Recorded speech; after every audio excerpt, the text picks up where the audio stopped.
About 10 days after 9/11, I went through the Pentagon and I saw Secretary Rumsfeld and Deputy Secretary Wolfowitz. I went downstairs just to say hello to some of the people on the joint staff who used to work for me, and one of the generals called me in. He said, "Sir, you got to come in. You got to come in and talk to me a second." I said, "Well, you're too busy." He said, "No."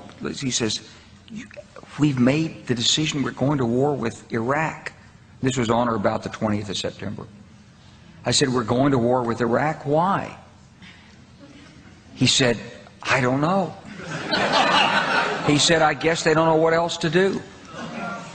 So I said, "Well, did they find some information connecting Saddam to Al-Qaeda?" He said, No. He says, "There's nothing new that way. They've just made the decision to go to war with Iraq."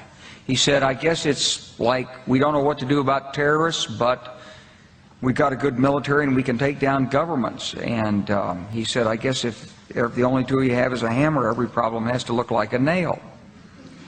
So I came back to see him a few weeks later, and by that time we were bombing in Afghanistan. I said, "Are we still going to war with Iraq?" And he said, "Oh, it's worse than that."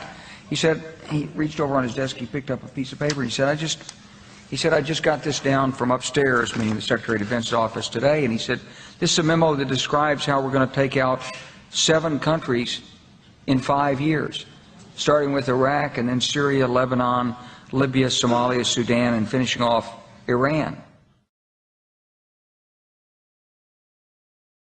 The truth is about the Middle East is, had there been no oil there, it would be like Africa. You must remember, dear people of America, that whenever government wants you to think and act in a certain way that would bring justification to an action that they are already planning to make, they must make the person that they hate a boogeyman. Muammar Gaddafi clearly lost the confidence of his own people and the legitimacy to lead.